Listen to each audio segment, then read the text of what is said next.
방송에서 제공하는 투자 정보는 투자 판단에 대한 조언입니다. 방송에서 제공하는 주식의 가치, 가격 상승 및 가격 하락에 대해서는 방송사에서 보장하지 않습니다. 시청자 여러분 안녕하십니까? 오늘장 내일장 일부 문을 열도록 하겠습니다. 서정덕입니다. 우리 시장도 오늘 급등 흐름을 역시나 가져가지고 있는 상황입니다. 전일 미국 시장은 괜찮게 마무리가 됐습니다. 아무래도 호재성 기사가 올라왔는데 미국과 중국의 정상이 G20 정상회담에서 만남조차 지금 여부가 불투명했는데 일단 만나기로 했다, 정상회담을 갖기로 했다라는 소식이 전해지면서 미국 증시 올라왔고요. 우리 시장도 이에 화답을 해주고 있는 상황입니다. 일단 뭐 정상회담에서 만나서 어떤 이야기가 나올지는 모르지만 이 두 정상이 만나기로 했다는 데만 해도 여러 가지 의미 부여를 하는 듯한 모습이 현재 포착이 됩니다. ECB가 그리고 경기 부양 의사를 시사를 했네요. 여기에 FOMC의 금리 인하 시사 기대감이 올라오고 있는데 FOMC 같은 경우는 이제 우리 시각으로 오늘 밤이 넘어가는 내일 새벽입니다. 이곳에서 어떤 이야기가 나올지 좀 짚어봐야 될 것 같은데 아무래도 금리 인하에 대한 그리고 점도표를 잘 보면서 시장을 대응을 해야 될 것 같습니다. 굵직한 호재성 재료가 나오면서 수급도 괜찮아졌고요. 우리 시장 지금 급등 흐름으로 전환이 됐습니다. 거래소는 운송장비 업종 제외하면 전체적으로 올라가는데 운송장비 업종도 뭐 빠지는 수준은 아니고요. 약보합 수준이라고 보시면 될 것 같습니다. SK하이닉스 그동안 많이 밀렸었는데 오늘 5%대의 급등 흐름을 가져가면서 주가 꽤 많이 올라오고 있는 상황입니다. 코스닥은 시총 상위주들 전체적으로 잘 달리고 있고요. 낙폭과했던 종목군들 위주로 더 빠르게 지금 반등에 성공하고 있는 상황입니다.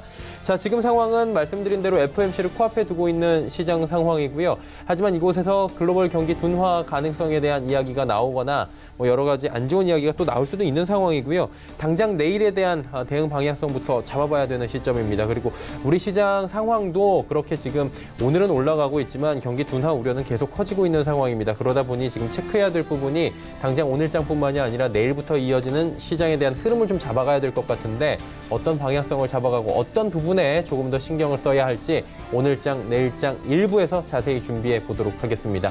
헤드라인 뉴스부터 전해드립니다. 국제신용평가사 피치가 올해 대한민국의 국내 총생산 GDP 기준 성장률 전망치를 연초 제시한 2.5%에서 2%로 내려잡았습니다. 피치는 한국 경제에 대해 1분기 GDP가 전분기 대비 0.4% 급감하며 예기치 않게 수축했다고 평가했습니다. 또 중국 성장 둔화와 무역 분쟁 여파로 지난해 하반기부터 한국 수출이 압박을 받고 있다며 주요 수출품 가운데 하나인 반도체 가격은 지난해 말부터 급락해 이익이 줄었다고 설명했습니다. 한국전력공사는 전기요금 누진제 최종 개편안이 재무 구조에 악영향을 미친다며 이를 이사회가 의결할 경우 배임에 해당하는지를 로펌에 의뢰했다고 밝혔습니다. 또 한전 소액주주들이 이사를 상대로 소송할 경우 승소 가능성과 이를 임원 배상보험으로 처리할 수 있는지도 질의했습니다. 한전 이사회와 정부 심의를 거쳐 최종안이 확정되면 한전은 해마다 3천억 원의 손해가 불가피할 것으로 추산되고 있습니다. 도널드 트럼프 미국 대통령이 재선 도전을 위한 2020년 대선 출마를 공식 선언했습니다. 트럼프 대통령은 우리 시간으로 오늘 아침 9시 플로리다주에서 출정식을 갖고 4년 전 첫 대선 도전 당시 내걸었던 미국을 다시 위대하게를 거론하며 재선 도전을 선언했습니다. 전해드린 대로 시진핑 중국 국가주석이 이달 말 오사카 주요 20개국 G20 정상회의 기간에 도널드 트럼프 미국 대통령과 만나 미중 관계 개선 방안을 논의할 것이라는 입장을 표명했습니다. 중국은 그동안 오사카 미중 정상회담에 대해 아무런 반응을 하지 않았는데 시진핑 주석의 발언으로 이번 회담은 공식화됐습니다. 증시 흐름 이어갑니다. 전해드린 대로 양시장 모두 올라가고 있고요. 거래소가 조금 더 탄력적으로 움직이고 있습니다. 굵직한 글로벌 호재를 맞이하면서 거래소 시장 쪽 대형주 위주로 지금 수급이 들어오고 있는 상황인데 오늘만 해도 지금 26포인트나 올라가면서 2100선 가볍게 뚫고 올라가는 상황입니다. 다음 살펴보도록 하죠.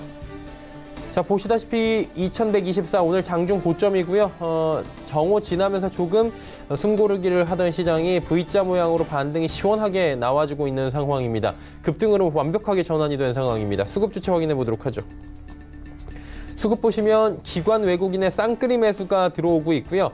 기관은 뭐 전 주체가 골고루 사줍니다. 그리고 하락할 때마다 열심히 사던 개인들 오늘만 3,934억 원을 내다 팔고 있는 상황입니다. 시총 상위주들 살펴봅니다. 전해드린 대로 굵직한 호재에서 외국인 매수가 다시 유입이 되고 있는 상황인데 주로 전기전자 업종 그리고 운송장비나 화학, 철강 쪽으로 지금 들어오고 있는 상황입니다. SK하이닉스 오랜만에 지금 외국인 수급도 들어오고 기관 수급도 들어오면서 3,700원 5.84%나 급등하고 있고 삼성전자 역시 2.25% 올라갑니다. 이 두 종목만 이만큼 올라가도 우리 시장 코스피가 0.5%, 0.6% 이상이 상승하는 수준입니다. 여기에 현대차는 소폭 하락하고 있고요. 셀트리온 오늘도 상승합니다. 21만 원 위로 올라왔네요. 다음 살펴보도록 하죠. LG화학부터 LG생건까지 모두 상승하는 가운데 SK텔레콤만 지금 조금 전에 하락 전환으로 지금 1,000원 정도 하락을 하네요. 다음 살펴보도록 하죠. 포스코부터 삼성물산 역시 모두 올라갑니다. 금융주들도 오늘 흐름 괜찮고요. 오랜만에 삼성물산도 1%가 넘는 상승을 가져갑니다. 다음 살펴볼까요? 코스닥 시장 거래소에 비해서는 조금 덜 오르긴 하는데 오후 들어서 코스닥도 다시 우상향하는 모습입니다. 하루간의 흐름 정리해 보도록 하죠. 보시면 722 출발해서 기분 좋게 출발을 했는데 715까지 지금 장중 조정을 받았다가 저점 대비해서 한 3, 4포인트 정도 다시 올라오고 있는 상황입니다. 수급 보시면 개인만 삽니다. 개인이 343억 원, 기관 외국인 파는데 기관 가운데에서는 금융투자 쪽에서 프로그램 매수 249억 원 정도 들어오는 게 전부입니다. 그러다 보니 거래소와 코스닥이 오늘 조금은 차별적으로 움직이는 게 수급만 봐도 알 수가 있네요. 자, 시총 상위주들 살펴봅니다. 상위주들을 보시면 그동안에 시총 1위부터 5위까지 종목들이 워낙에 많이 밀렸습니다. 그러다 보니 1위부터 5위 종목들은 오늘 올라가고요. 테마주들이 오늘 많이 빠지는 모습들이 포착이 됩니다. 셀트리온 헬스케어, CJ E&M, 신라젠, 헬릭스미스, 펄어비스 할 것 없이 모두 다 올라갑니다. 6위부터 10위 종목들 살펴봅니다. HLB 조정이 살짝 나오고요. 메디톡스 같은 섹터 휴젤 올라가고 스튜디오 드래곤 역시 2거래일 연속 반등이 나오고 셀트리온 제약도 올라갑니다. 11위부터 15위 종목들 살펴보도록 하겠습니다. SK모트리얼즈부터 제넥신까지 중에서 제넥신은 오늘 실검에도 올라갔었죠. 합병 얘기 나오고 지금 주가 급등하는 모습 보여지고요. KMW 오늘 급락하는데 다산네트워크스, KMW, 5G 관련 종목들 전체적으로 오늘 시장 상황 우호적이지만 조정이 나오는데 오늘 시장 상황의 특징은 그동안 시장 상황과 무관하게 올라왔던 테마성 혹은 앞으로의 호재로 인해서 기대감으로 올라왔던 종목들의 대다수가 지금 차익 실현 매물들이 쏟아져 나오면서 오히려 시총 상위주들로 올려가고 있는 모습이 포착이 되고 있습니다. 수급 오늘 잘 보셔야 될 것 같습니다. 원달러 환율 살펴보도록 하죠. 오늘 원달러 환율 말 그대로 급락입니다. 오랜만에 1170원대 봅니다. 1177원 30전에 거래가 되면서 원화 강세 흐름 가져갑니다. 금일 본 방송에서 제공해드리는 정보는 투자 판단에 대한 조언일 뿐입니다. 해당 주식의 가치와 수익률 보장해드리지 않는다는 점 참고해 주시길 바랍니다. 시장 이슈 바로 정리해 보도록 하겠습니다. 펠리즈 투자 리서치 김민수 대표 연결되어 있습니다. 안녕하십니까? 네, 안녕하십니까? FOMC가 이제 당장 내일 금리에 대한 방향성이 나오는데 이번 금리 방향성보다는 향후에 코멘트에 더 주목을 하는 모습이잖아요. 어때요? 훈풍 좀 기대해봐도 되겠습니까? 네, 일단 전반적인 흐름을 봤을 때 내일의 빅 이벤트죠. 그와 관련돼서 시장이 어떻게 반응하느냐에 따라서 또 주목해야 될 분위기라고 봐야 될 것 같은데 그런 상황을 봤을 때 지금 최근에 나오고 있는 경기 지표나 물가 수준 그리고 고용 이 전반적인 흐름들을 봤을 때 물가 관련된 쪽은 상승 압력이 많이 완화됐습니다.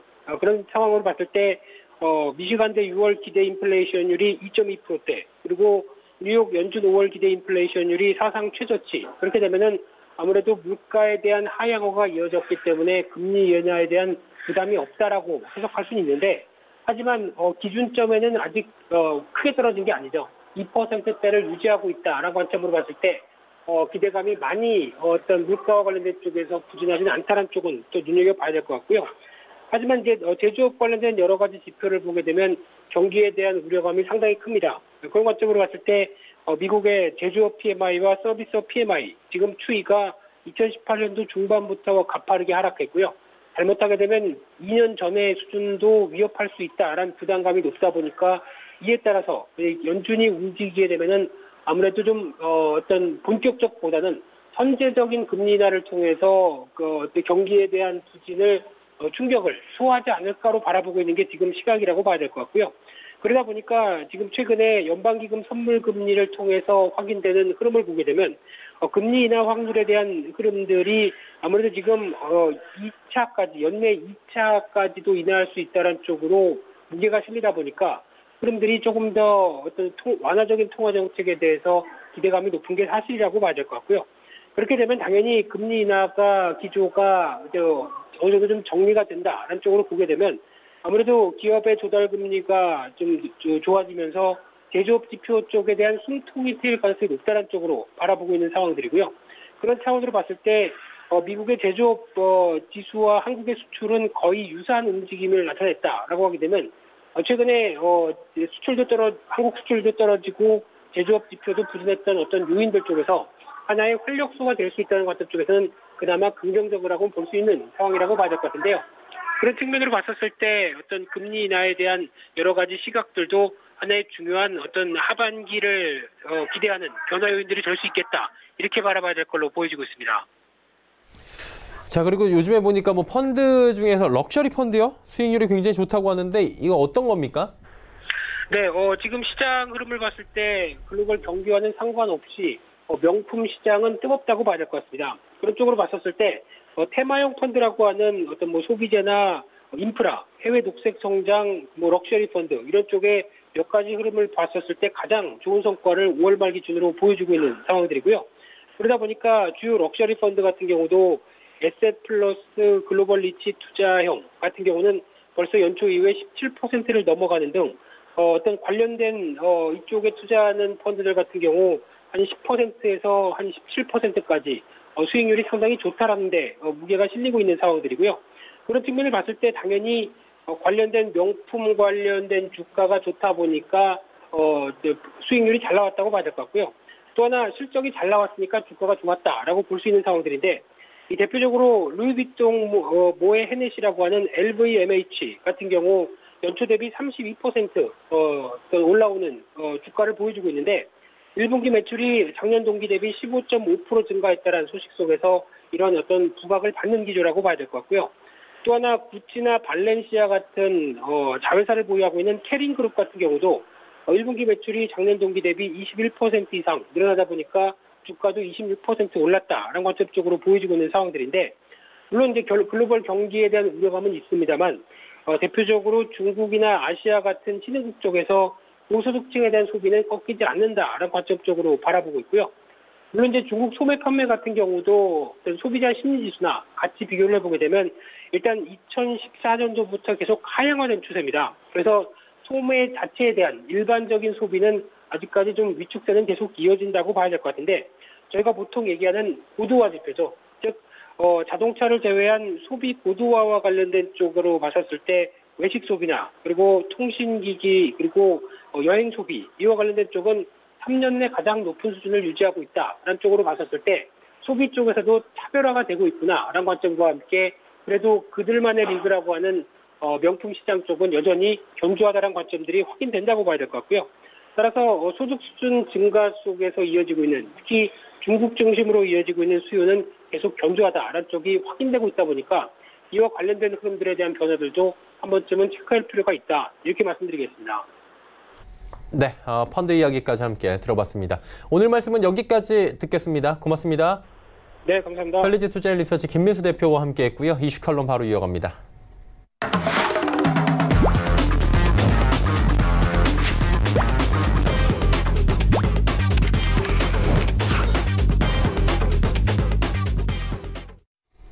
이슈 칼럼 바로 이어가도록 하겠습니다. 오늘은 SPM 김형진 대표와 함께합니다. 대표 안녕하십니까? 네, 안녕하십니까? 네, FOMC가 이제 우리 시각으로 오늘 넘어가는 새벽이면 이제 결과가 나오잖아요. 사실 근데 대표님 오늘은 금리를 뭐 인하하느냐 동결하느냐 이 부분보다는 향후의 경기에 대한 진단 그리고 뭐 언제쯤 내릴 것인지 점도표 이런 걸 봐야 되는데 어떤 상황들을 봐야 되는지 좀 하나하나 들어볼까요?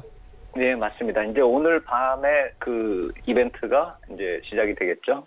지금 뭐 이 CME 패드워치 툴 같은데 홈페이지 가보면 이 시간대별로 이렇게 카운트다운을 하고 있는 그런 모습이 나타나고 있는데요.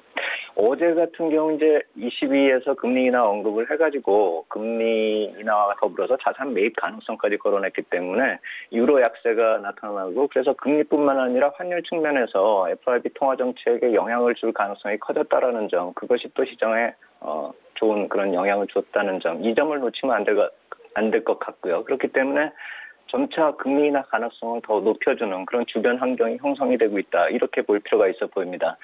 해서 결국 금리 인하는 기정사실화되는 그런 분위기가 나타나고 있는데 결국 시기의 문제다 이렇게 봐야 되겠죠. 그래서 아까 말씀드렸었던 CME 패러디 툴에서 7월에 FOMC 목표 금리 확률을 한번 구해봤는데요. 보면은 그림에 나타나듯이 가장 긴 막대 그래프가 67.9%를 기록하고 있는 7월의 금리 인하 25bp 인하 확률인데 점차 이게 시기가 예전에는 9월 같은 경우에 이 정도 수치가 나오고 있었는데 점차 시기가 좀 빨라지고 있는 것이죠. 그리고 오늘 밤에 열리는 그 6월 FOMC 회의의 동결 확률은 79.2%이기 때문에 뭐 인하 가능성 거의 적다. 인하할 확률은 거의 없다 이렇게 보는 게 맞을 것 같고요. 왜냐하면 하루 남았으니까요. 하루도 안 남았으니까요. 그래서 목표 금리 구간을 좀 더 멀리 따져본다라고 하면 연말까지는 50bp 인하가 나타날 가능성이 가장 크고 그리고 내년 1분기까지 놓고 보면은 75bp 금리 인하 확률이 가장 높기 때문에 이런 시장에서 나타나는 이런 기대 확률들을 놓고 봤을 때 오늘 밤에 6월 회의에서 또 어제 20일까지 고려를 한다면은 공식적인 그 코멘트의 변화 나타날 가능성이 크지 않을까 이렇게 생각이 된다 이렇게 말씀을 드리겠습니다. 예, 금리 인하를 실제로 했을 때를 좀 가정을 해봐야 되는데 시장 반응이 조정을 보일 것이라는 뭐 전망도 있더라고요. 이게 과거 사례를 보니까 뭐 전례를 보니까 그렇다 하는데 진짜 그랬어요? 예, 맞습니다. 과거에도 그랬었고, 예. 단기적으로 이제 호재가 뉴스화다, 뭐 이렇게 해가지고 어제 큰 폭 상승까지 나타났으니까 선반영된 측면도 있다 이렇게 봐야 되겠죠. 최근에 알게 모르게 시장 참 많이 올라왔습니다. 우리 시장은 안 올라왔지만 미국 쪽을 보면은 다우는 최고점 대비 이제 0.9%밖에 남지 않았습니다. 그리고 S&P도 1% 남짓, 나스닥이 좀 많이 빠졌지만 그래도 이것도 3%도 아직 안 남았습니다. 2.7% 정도 남은 시점이기 때문에 어쨌든지 사상 최고점으로 넘어설 수가 있겠죠. 주가가 많이 올라온 상태다 이 말씀을 드리는 것입니다. 그래서 사상 최고점에 못 간다 이 말씀을 드리는 건 아닌데 단기적으로 많이 올라왔다는 점도 또 뉴스에 매도세가 나올 수도 있다라는 점에서 한번 생각해 볼 필요가 있다 이렇게 말씀을 드리겠고 방금 전에 말씀하신 그런 과거의 상황들하고 좀 비교를 해보면은 금리 인하가 과거 두 번에는 그러니까 최근의 과거 두 번이죠. 2000년 이후에요. 그때는 강한 조정을 보이는 시그널이 됐었다는 게 맞습니다. 그런데 그 배경을 좀 따져보면은 지금의 금리 인하를 할 때 그러한 현상이 나타날 것이다 이렇게 막 비교하는 것은 좀 무리가 있지 않을까라는 생각이 듭니다. 과거 금리 인하 시기는 이제 버블 붕괴 시기의 경기 악화를 동반을 했었는데요. 제가 이 미국 OECD 경기 선행지수 흐름하고 이 나스닥 지수의 흐름을 하나의 그 표 안에 한번 묶어봐서 그림을 만들어봤습니다. 그래서 그 그림에서 찾아보면은 그림의 왼쪽 두 개의 박스가 나타나는 것이 2000년 이후 두 번의 금리 인하 구간입니다. 가장 오른쪽이 2001년부터 2005년까지 금리 인하가 나타나는데 이때 IT 버블 붕괴가 나타났었고 나스닥 지수가 고점 대비 무려 78%나 빠지는 그런 흐름이 나타났죠. 그리고 왼쪽에서 두 번째가 최근에 나타났었던 그 부동산 서브프라임 모기지 사태가 나타났었던 부동산 버블 붕괴 시기였는데 이때는 고점 대비 무려 56%나 빠졌고요. 그 경기가 급락하고 있는 아래쪽에 녹색으로 표시되어 있는 게 경기 선행지수인데 이 경기 선행지수의 급락이 나타나듯이 경기가 굉장히 빠르게 사이클상으로 안 좋았다 이렇게 볼 수가 있겠죠. 그리고 오른쪽 두 개의 붉은색 박스 같은 경우는 위기가 아닌 경기 사이클상의 조정 구간이었습니다. 그래서 오른쪽에서 두 번째였었던 그쪽이 2011년에 조정폭이었는데 그때는 별로 안 빠졌죠. 11%밖에 안 빠졌고 2016년의 경우에도 고점에서 그러니까 맨 오른쪽에 붉은 박스인데 그때도 20% 정도 빠졌습니다. 그래서 2016년하고 2011년을 비교해 본다면은 이번에도 저런 식의 그러니까 지금 무슨 버블이 붕괴됐다 이런 상황이 아니기 때문에 이번에도 저런 2000년 초반에 금리 인하가 동반됐었던 그 시기보다는 그냥 자연적으로 사이클상으로 조정을 보였었던 그 오른쪽의 두 번째의 흐름과 비슷한 움직임이 나타나지 않을까 그렇게 생각이 되는 이유가 또 어떤 측면에서 보면은 2018년에 경기 고점을 만들었지만 그 이후에 조정폭을 보인 게 8월 이후부터 2018년 말까지 24%까지 다 벌써 빠졌기 때문에 과거 두 번의 경기 위축 국면, 자연스러운 경기 위축 국면에서 보였었던 그 조정폭을 상회하는 조정이 이미 지나갔다라는 것이죠. 그리고 2020년 4월까지 FOMC 회의에서 금리 인하 가능성이 거론된다는 걸 따져본다면은 한 2년 가까이 경기 위축 사이클이 진행될 가능성을 지금 의미하는 것이기 때문에 그렇다면은 이제 경기 둔화 사이클의 절반은 이미 지나갔다 이렇게 볼 필요가 있어 보이죠. 그리고 조정폭도 어느 정도 되고요. 그렇다면 절반을 넘어간 그런 사이클에서 이제부터는 기간 조정이 나타날 가능성을 좀 볼 필요가 있지 않을까 그렇게 생각이 되고 2008년 버블 붕괴 이후에 최근에 이제 경기가 확장세로 돌아섰을 때 금리 인상을 9번을 했습니다. 근데 만약에 3번 정도 인하로 마무리가 된다. 경기가 돌려 세울 수 있다. 이 정도로 본다라고 한다면 경기가 악화되는 것이 아니라 소프트 랜딩 성격으로 경기 위축이 나타난다. 이렇게 볼 수가 있겠죠. 그렇다면 시장은 충분히 인내할 수 있는 조정폭, 우리가 2018년 8월 이후에 나타났었던 그 정도의 폭의 진행이면 충분하지 않을까라는 생각이 든다. 이렇게 말씀을 드리겠습니다. 결국에는 지금 계속해서 뭐 최장 확장 기간을 이어가고 있는데 이게 시기상으로 봤을 때 미중 간의 무역 분쟁이 꼭 아니어도 지금 한번 경기가 꺾일 때가 됐다. 사이클상 좀 둔화가 일어날 때가 됐다. 이렇게 보는 게 맞는 겁니까? 예, 그래서 그것을 나타내고 있는 것을 한번 주가에서 한번 찾아보면 쉽게 우리가 이해를 할 것 같아서 제가 주가에서 한번 찾아봤습니다. 그러니까 미국 나스닥 지수하고 S&P 미드캡 400, 스몰캡 600 지수 추이를 한번 구해봤는데 나스닥 지수가 아까 말씀을 드렸듯이 다우나 S&P보다 S&P 500보다 상승률이 좀 뒤떨어지는데 그게 무역 분쟁 영향을 많이 받는 IT 업종 영향 때문이다 이렇게 봐야 되겠죠. 그런데 지금 표에서 보시듯이 가장 위에 있는 푸른색 수익률이 나스닥 그래프인데 그 아래쪽으로 미드캡 400 지수가 있고 더 아래쪽으로 스몰캡 600 지수가 이렇게 있고 탄력이 많이 떨어지고 있는 그런 상황이죠. 지금 저 그래프의 수익률이 2018년 8월 그 무역 분쟁이 발생이 된 이후부터 나타난 것인데 무역 분쟁하고 상관성이 뒤떨어지는 그런 중소형주가 오히려 상대적인 약세가 심화되고 있다는 것이죠. 2018년 이전에는 저 정도는 아니고 오히려 이 중소형주 시세가 더 나는 경우까지도 있었는데 이런 상황이 벌어지고 있다는 것은 단순히 무역 분쟁뿐만이 아니라 미국 내수 경기 자체가 이제부터는 위축되거나 위축될 것에 대한 우려감이 주가에 반영이 되고 있다라는 그렇게 인식할 필요가 있어 보이죠. 그렇다면은 단순히 무역 분쟁의 악영향으로 인해서 경기 조정뿐만 아니라 사이클상의 조정 흐름이라는 것은 이러한 주가에서도 찾아볼 수 있고 중소형주 흐름에서 확연히 나타난다는 것이죠. 그렇다라고 한다면 금리 인하의 이유 또는 타당성에 대해서 이런 주가 흐름에서도 찾아볼 수 있겠다 이렇게 말씀을 드리겠습니다. 결국엔 이제 금리 인하 사이클이 시작이 되고 시장이 큰 조정보다는 뭐 회복기까지 좀 기다리는 기간 조정이라면 이게 투자 기회를 좀 찾아보는 것도 나쁘지 않을 것 같다 이런 생각도 드는데 어때요 이 부분은?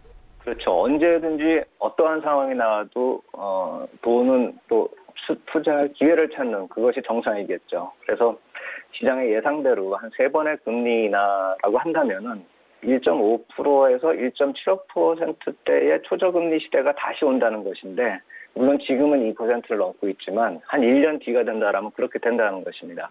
그리고 이 초저금리의 배경이 경기 둔화와 더불어서 구조적인 저성장하고 또 저출산 노령화 시대도 우리가 이미 익히 알고 있는 그런 상황이라는 점을 감안해서 그쪽에 좀 포커스를 맞춰본다면은 단지 미국만의 문제가 아니라 글로벌 전체적인 문제라는 측면에서 저금리의 장기화에 좀 대비를 해야 된다는 것이죠. 그래서 그러한 측면에서 저금리 수혜주를 찾아보자 이러한 시장의 흐름이 이번 주부터 좀 확연히 나타나고 주식시장에서 우리 주식시장에서 놓고 보더라도 건설이나 증권주, 배당주 이쪽이 수익률이 조금씩 반영이 되고 있는 것을 우리가 찾아볼 수 있는데 그것뿐만이 아니라 더불어서 향후에 이제 4차 산업하고 그러니까 미래 산업하고 연관되는 흐름의 인프라 관련주가 오히려 주목을 해야 되는 그런 상황이 아닐까. 왜냐하면 고배당하고도 연결이 되는 그런 부동산 개발하고 운영을 하는 그런 리츠 관련주가 여기에 대안이 되는 것인데 한국 같은 경우는 좀 초보적인 단계라고 해가지고 뭐 오피스텔이 주로 이제 투자 대상이 되는데 미국 시장에서는 확연히 이쪽에서 변화가 나타나고 있는 것이 주가에 나타나고 있습니다. 그러니까 초저금리 시대에 대한 시장의 선택이 더 확연히 나타나고 있다. 이렇게 표현할 수가 있겠는데 미국의 SPDR 리얼 에스테이트 ETF 같은 경우가 리츠 인덱스를 추정하고 있는데 이것이 4차 산업혁명의 기반이 되고 있는 제반시설에 대한 관리를 하고 있기 때문에 이쪽에 관심을 받으면서 이쪽 리츠 산업이 급팽창을 하고 있다는 것이죠. 그래서 얼마 전부터 우리나라 국내 금융 자본들도 해외 부동산 관련 투자가 좀 많이 증가를 하고 있는데 이것과 좀 연관을 해가지고 해석을 할 필요가 있다는 것이죠. 그리고 또 하나 미국 관련 기업들의 주가를 말씀을 드리면은 아주 쉽게 이해가 될 텐데 고성장 흐름까지 동반되고 있다는 점에서 한번 힌트를 찾을 필요가 있습니다. 보통 리츠는 고배당이지 고성장까지는 아니거든요. 그런데 아메리칸 타워 같은 기업은 통신 타워 관련 리츠 사업을 하고 있기 때문에 이게 5G하고 연결이 되는 것이고 에퀴닉스 같은 기업 같은 경우는 데이터 센터 부지하고 관련이 있고 프롤로지스 같은 경우는 아마존의 전자상거래 배송 관련 이쪽하고 연관이 됩니다. 특히나 프롤로지스나 듀크 리얼티 같은 경우는 대형 물류 창고에 투자를 하기 때문에 2016년 이후에 주가가 꾸준히 상승을 했는데 이게 아마존 주가 상승하고 똑같이 흘러가고 있다는 것이죠. 그래서 오프라인 소매 기업의 위축은 당연히 좀 추세적으로 위축되고 있는데 그와 대조적으로 전자상거래 위주 소매 산업이 관련 산업까지 동반해서 이끌고 있는 그런 변화가 반영이 되고 있다는 것입니다. 그래서 한국에도 그러한 미래성장 산업하고 관련되는 기업이나 사업이 있을까 또 관련 리츠가 있을까 이렇게 찾아보려고 하니까 아직은 좀 찾기가 힘듭니다. 아까 말씀을 드렸듯이 우리 같은 경우는 오피스텔 같은 경우에 투자하는 그런 기초적인 그런 움직임이기 때문에 아직까지는 좀 찾기가 힘든데 우리가 좀 향후에는 그런 고부장 쪽으로 한정되는 듯한 그런 모습이 아니라 미국과 같이 그러한 모습이 한국에서도 주식시장에서 찾을 수 있는가 이 점에서 변화가 나타나는지는 좀 지켜볼 필요가 있겠고 리츠에 뭐 직접 투자하는 거 관심이 없다 이런 분들이 많을 것입니다. 고배당보다는 고수익을 노리는 게 보통이니까요. 그런데 이러한 지금 흐름이 저금리 저성장을 뜻하는 의미가 있다는 점 우리가 놓치면 안 되고 향후 산업의 진화가 이 리츠 산업 쪽에서 어느 쪽이 더 잘 되고 있고 어느 기업이 더 좋게 나타나고 있고 성장이 고성장이 나타나고 있는지 이 점은 좀 지속해서 좀 찾아볼 필요가 있고 또 하나 가장 중요한 거는 이번에 조정이 나타나더라도 과거 경기 침체 때 나타났었던 조정하고 좀 틀릴 것이다라고 예상을 하는 이유는 또 여기에 있다는 것이죠.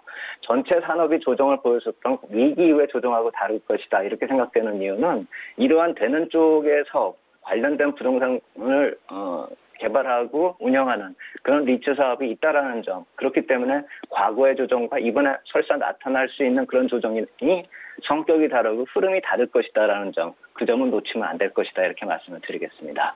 네, 회복 조정 국면에 따른 투자 전략들까지 함께 들어봤습니다. 오늘 말씀은 여기까지 듣도록 하겠습니다. 고맙습니다, 대표님. 예, 감사합니다. 네. SPM 김형진 대표와 이야기 나눠봤고요. 오늘 함께 나눠본 이야기들 다시 한번 정리해드리도록 하겠습니다.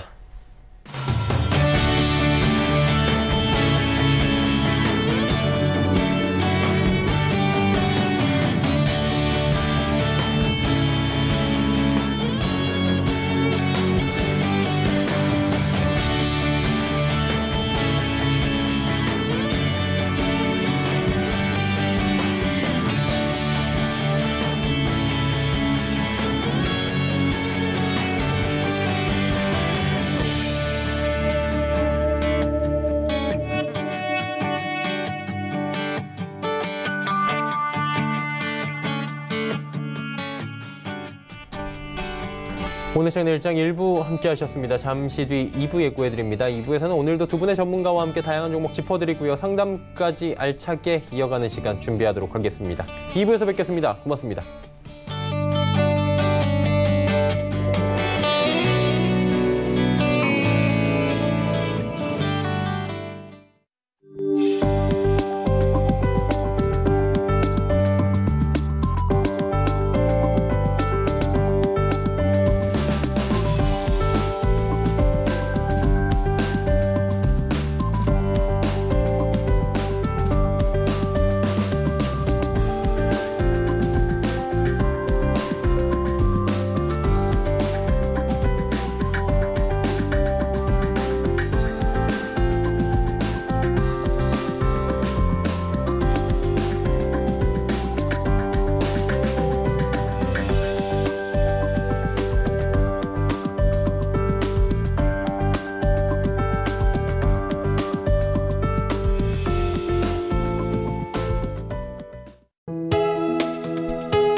본 방송에서 제공하는 투자 정보는 투자 판단에 대한 조언입니다.